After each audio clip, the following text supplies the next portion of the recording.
Assalamualaikum warahmatullahi wabarakatuh. Hamdan wa syukran lillah, salatan wa salaman ala rasulillah, amma ba'd. Sidang jamaah yang dimuliakan oleh Allah subhanahu wa ta'ala, Allah berfirman dalam Quran surah Ar-Ra'd ayat 24, A'udzu billahi minasyaitonir rajim, bismillahirrahmanirrahim. Salamun alaikum bima sabartum, fa ni'ma uqbaddar. Sadaqallahul azim. Dalam ayat ini Allah menjelaskan tentang kisah orang-orang yang masuk ke dalam surganya Allah. Nah, ketika orang-orang masuk ke dalam surganya Allah, orang-orang ini disambut oleh para malaikat. Kemudian para malaikat ini mengucapkan satu kalimat yang harapannya kalimat yang kita bahas pada hari ini menjadi motivasi kita dalam hidup. Nah, apa yang dikatakan oleh para malaikat? Para malaikat ini menyambut orang-orang yang masuk surga dengan kalimat Salamun alaikum bima sabartum. Selamat ya, udah sabar. Inilah kalimat yang diucapkan para malaikat kepada ahli surga yang baru masuk ke dalam surga. Maka sebenarnya dapat kita simpulkan kunci untuk menuju surganya Allah itu cuma satu, yaitu sabar. Namun sabar ini perlu kita teliti lagi. Bagaimana yang dimaksud dengan sabar?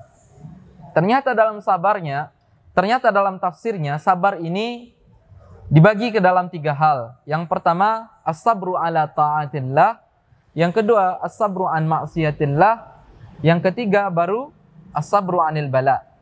Nah, yang pertama, as-sabru ala ta'ah. Sabar dalam ketaatan.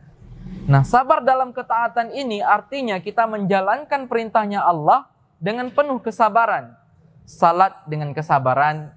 Sehingga dalam salat kita tidak buru-buru, yang kita kejar memang ridhonya Allah. Dalam salatnya kita, rukuknya kita, sujudnya kita, memang dengan penuh kesabaran, artinya ilmu untuk salat pun kita pelajari telah terlebih dahulu. Sehingga kita benar-benar memaknai salat tersebut. Jangan cuma kita mengatakan Allahu Akbar, Allah yang maha besar, tetapi di dalam salat, kita mengatakan Allah Akbar, di luar salat, kita merasa diri yang paling besar. Jangan di dalam salat kita sujud merendah kepada Allah, tetapi di luar salat kita meninggikan diri seakan-akan kita lebih tinggi daripada segalanya. Maka sejatinya kalau orang benar-benar salat dan sabar untuk menjalani perintah Allah ini, dia akan memaksimalkan ilmu-ilmu di dalam salat tersebut. Kemudian yang kedua, as-sabru an maksiatillah. Sabar terhadap maksiat kepada Allah. Walaupun dia punya kesempatan untuk bermaksiat kepada Allah, dia sabar, dia menahan diri karena dia tahu maksiat ini adalah larangan Allah. Satu jenis maksiat yang ia kerjakan sejatinya yang ia durhakai adalah Allah, karena yang ia langgar adalah perintahnya Allah. Maka calon penghuni surga, dia akan bersabar terhadap kemaksiatan tersebut.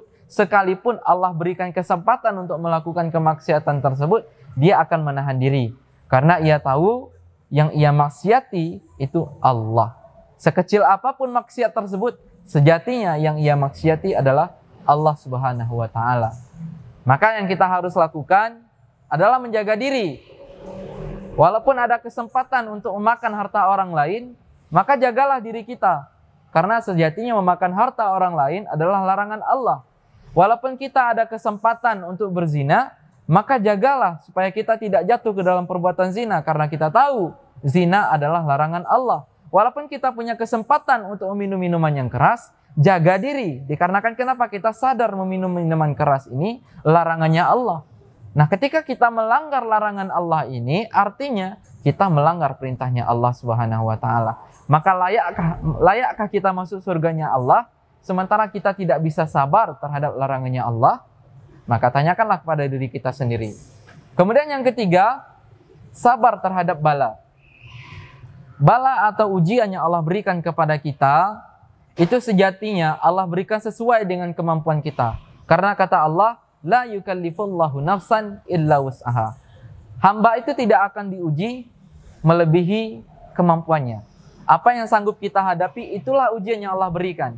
Layaknya kita di sekolah, kita beri ujian kepada anak kelas 4 SD tentu dengan pelajaran anak kelas 4 SD. Tidak mungkin ujian untuk anak kelas 4 SD dengan pelajaran kelas 3 SMA. Begitu juga dengan manusia, Allah berikan titipan ujian yang kita hadapi hari ini, itu dengan kemampuan kita. Apa yang bisa kita hadapi, itu yang Allah berikan. Maka sidang jamaah, percayalah, di balik ujian yang Allah berikan ada kenikmatan. Ketika kita mampu bersabar, maka pahamilah, surgalah balasan yang akan Allah berikan. Inna ma'al usri yusra. Sejatinya dalam satu kesusahan ada satu kebaikan. Kemudian ditegaskan Allah, fa inna ma'al usri yusra. Dalam satu kesusahan yang sama, Allah lipat gandakan lagi kemudahan yang lain. Artinya dalam satu kesusahan yang kita hadapi, Allah akan membalas dengan dua kemudahan.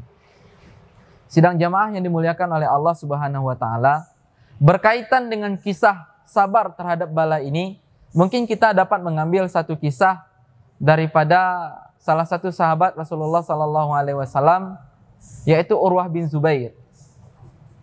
Urwah bin Zubair ini salah satu sahabat yang ketika masa kecilnya dia ini duduk dengan teman-temannya, yaitu Abdullah bin Zubair, Urwah bin Zubair, juga Malik bin Marwan. Ketika duduk di samping Ka'bah, salah satunya ketika mereka mengobrol tentang cita-cita, berbicara tentang cita-cita, Malik bin Marwan ataupun Abdullah bin Zubair awalnya mengatakan kalau dia ingin menjadi penguasa Hijaz. Kemudian Malik bin Marwan menimpali bahwa dia mengatakan ingin menjadi rajanya kaum muslimin. Ketika ditanyakan kepada Urwah, Urwah mengatakan bahwa dia ingin menjadi seorang alim ulama. Dan dikisahkan ketiganya ini dikabulkan oleh Allah Subhanahu wa taala. Termasuk Urwah. Di masa tuanya dia menjadi seorang ulama. Bahkan saking ridhanya dia dengan keputusan Allah, dikisahkan pada satu hari ketika ia berkunjung ke rumah Malik bin Marwan, ia membawa anaknya. Nah, anaknya ini masih kecil, masih di umur yang masih imut-imutnya. Nah, ketika ia membawa anaknya ke sana, anaknya ini ingin melihat kuda. Masuklah si Urwah ini ke istananya Malik bin Marwan, berbincang dengan Malik bin Marwan, dan tak lama setelah itu pembantunya Malik bin Marwan ini datang menemui Urwah dengan keringat dingin, dengan cemas. Seraya mengatakan kepada Urwah, "Inna lillahi wa inna ilaihi raji'un." Anak Anda telah pergi meninggalkan dunia ini dikarenakan ditendang oleh kuda.